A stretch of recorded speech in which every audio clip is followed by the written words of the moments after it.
Bonjour à tous, bienvenue dans 60 Hz, l'émission qui vous résume l'actualité du jeu vidéo, de la tech et du cinéma. On commence avec l'actu numéro 1. James Gunn et Peter Safran ont enfin dévoilé leur stratégie globale pour l'univers DC. Ils ont révélé que la première partie du DC Universe remanié s'appellerait Chapitre 1, God of Monster. La grande histoire globale de DC sera interconnectée entre les films et les séries prévues. Ils ont également expliqué qu'ils mettaient en place un plan de 8 à 10 ans et que les acteurs devront signer un contrat d'une décennie pour les apparitions au cinéma et à la télévision. Les films et séries dévoilés aujourd'hui représentent la moitié du contenu du chapitre 1 God of Monster. The Flash, qui doit sortir le 14 juin, servira de point de réinitialisation pour le nouveau univers d'ici. Pour la liste des films, on y retrouve Superman Legacy, The Authority, Batman the Brave and the Bold, Supergirl Woman of Tomorrow, Swamp Thing. Pour les séries, on retrouve Creature Commando, Waller, Lantern, Paradise Lost, Booster Gold. Le nouveau DC n'en est qu'à ses prémices, aucun réalisateur n'est attaché au projet pour le moment. Savoir que la suite de The Batman par Matt Reeves, maintenant intitulée The Batman Partie 2, sortira le 3 octobre 2025 et sera une trilogie indépendante de l'univers DC. Le Batman du DCU sera basé sur la série de Grant Morrison qui mettait en vedette le fils de Batman, Damian Wayne. Si vous voulez en savoir un peu plus, je vous mets plusieurs liens ainsi que la vidéo des annonces de James Gunn en description de la vidéo. Actu numéro 2. Ça se confirme, la licence Halo va subir d'énormes changements tandis que les effectifs du studio ont littéralement fondu comme neige au soleil. Depuis de longs mois maintenant, Halo Infinite ainsi que le studio 343 Industries connaissent des grandes difficultés et de mauvaises nouvelles. En coulisses, le tableau est malheureusement bien noir. Le développement tumultueux d'Halo Infinite, qui s'est conclu par la sortie d'un jeu incomplet, a laissé des traces au sein du studio. En quelques mois, le studio a en effet perdu des membres clés comme Bunny Rose, la tête pensante de la saga, le directeur technique David Berger ou le directeur créatif du multijoueur Tom French, pour ne citer que. Le studio va-t-il perdre Halo ? Non.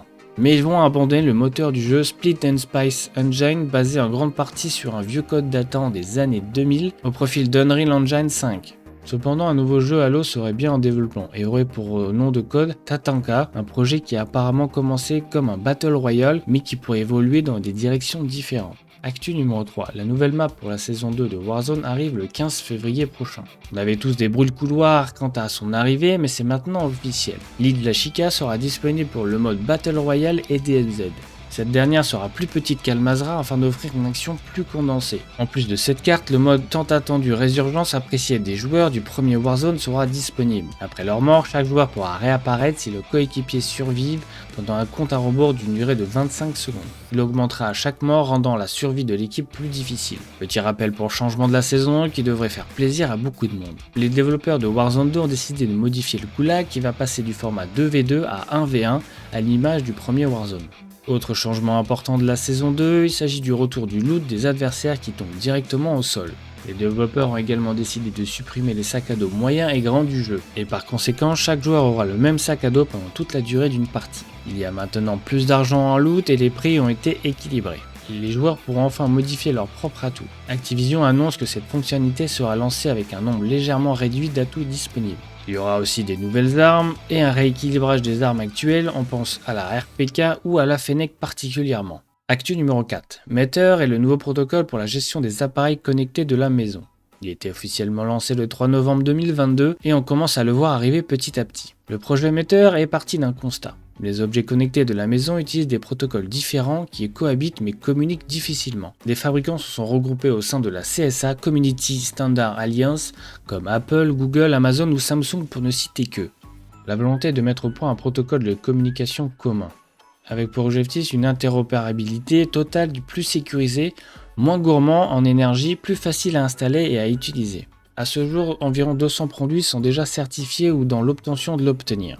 Tous les objets connectés du marché ne sont pas supportés par Matter 1.0. Dans cette version, voici les objets qui sont pris en charge, les enceintes et produits équipés d'une assistance personnelle, les ampoules connectées, les serrures connectées, les stores, les volets roulants, les thermostats ou les capteurs de présence de sécurité sont pris en charge. Pour les autres types d'appareils, il faudra attendre les prochaines évolutions du protocole, comme les caméras de sécurité, les aspirateurs robots, les appareils électroménagers, le matériel réseau, routeur, répétiteur, etc., le système d'ouverture et fermeture des portes et des portails, les détecteurs de fumée ou les détecteurs de mouvement. Maintenant, vous savez quoi regarder avant d'acheter un produit connecté. Actu numéro 5. 50 ans après son premier vol, Boeing a livré mardi 31 janvier 2023 l'ultime exemplaire de son 747, tournant une page majeure de l'aviation civile après la construction de 1574 exemplaires de cet avion mythique. L'histoire du 747 débute dans les années 1960, alors que voyager en avion devient de plus en plus populaire et que les aéroports doivent gérer un trafic plus important.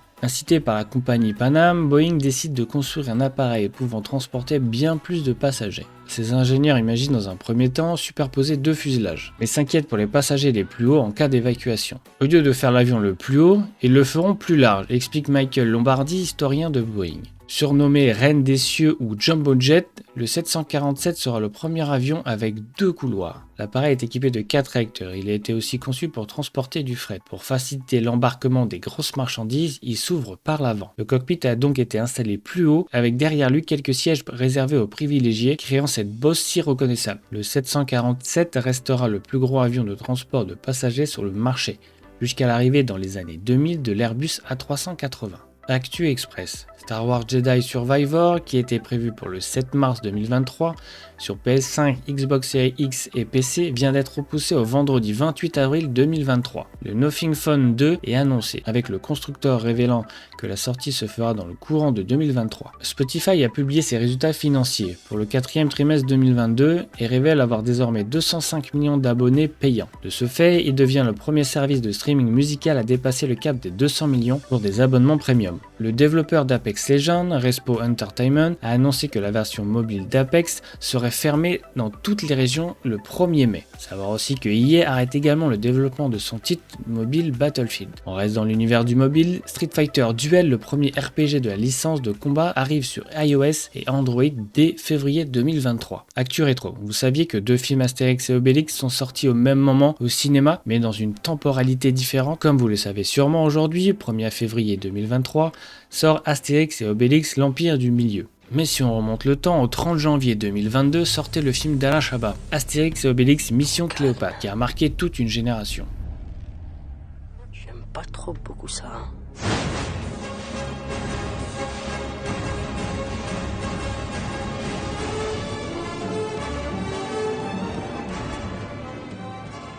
Avec en tête d'affiche Jamel Debbouze en numéro bis, Christian Clavier en Astérix, Gérard Depardieu en Obélix et sans oublier Gérard Darmon dans le rôle du méchant Hamon Beau-Fils et Monica Bellucci dans le rôle de la reine Cléopâtre.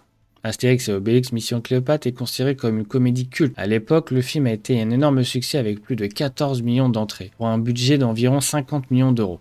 Un record pour un film français à l'époque. Le film a mobilisé 500 ouvriers pour le décor marocain, 2000 figurants, plus de 11 km de tissu pour les costumes, 5000 sandales, une douzaine de perruques pour Monica Bellucci et 1500 pour les autres rôles sur 22 semaines de tournage. Il existe de nombreuses anecdotes, mais l'une des plus connues, c'est la séquence d'Edouard Baird qui à l'origine ne devait pas se lancer dans cet improbable monologue sans fin. C'est une bonne situation, ça, Scribe. Mais vous savez, moi je crois pas qu'il y ait de bonnes ou de mauvaises situations. Si je devais résumer ma vie aujourd'hui avec vous, je dirais que c'est d'abord des rencontres. Des gens qui m'ont tendu la main peut-être à un moment où je ne pouvais pas, où j'étais seul chez moi. Alain Chabat estimait que la scène entière méritait toute sa place dans le film. On passe à la question du jour. Pensez-vous que Warzone 2 et Call of Duty Modern Warfare vont dans la bonne direction? Réponse dans l'onglet communauté ou en commentaire. Pour finir, comme chaque épisode, je vous laisse avec la bande-annonce du jour, Not Hit the Cabin au cinéma le 1er février 2023. Tu veux bien qu'on discute un peu? Rentrez dans la maison tout de suite, ils étaient 4. Qu'est-ce qu'on a dit? Tu ne dois pas dire de mensonges quand on parle de... Ouvrez, s'il vous plaît. Ils vont entrer! Je suis là, n'aie pas peur.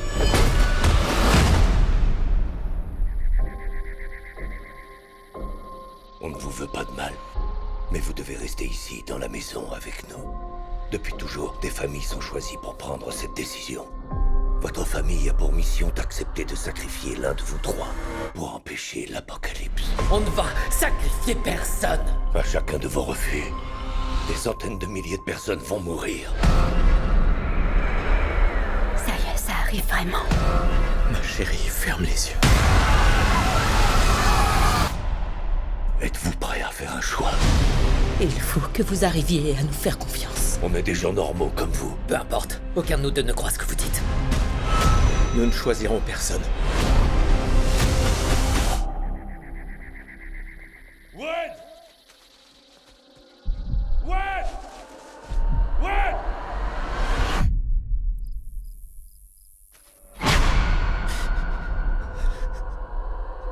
désolé, mais la règle, c'est que personne n'a le droit de partir tant que vous n'aurez pas choisi.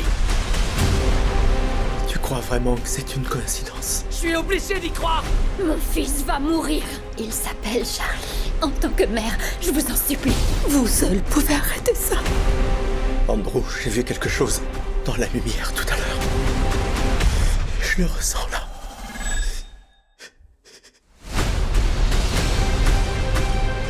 Je vais partir avec ma famille. Si vous ne faites pas ce choix, ce sera la fin du monde. On nous accorde une chance de décider du sort du monde entier. La planète est en sursis. J'ai peur.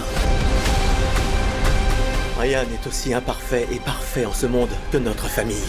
Je vous en supplie, faites un choix.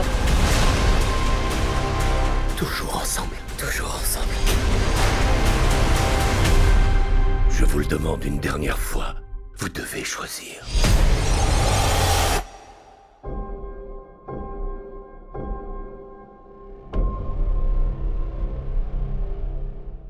Merci d'avoir regardé. N'hésitez pas à vous abonner, à liker la vidéo et je vous donne rendez-vous pour un prochain épisode. Qu'est-ce que c'est que ce pays? C'est pas possible. Il fait au moins 8000.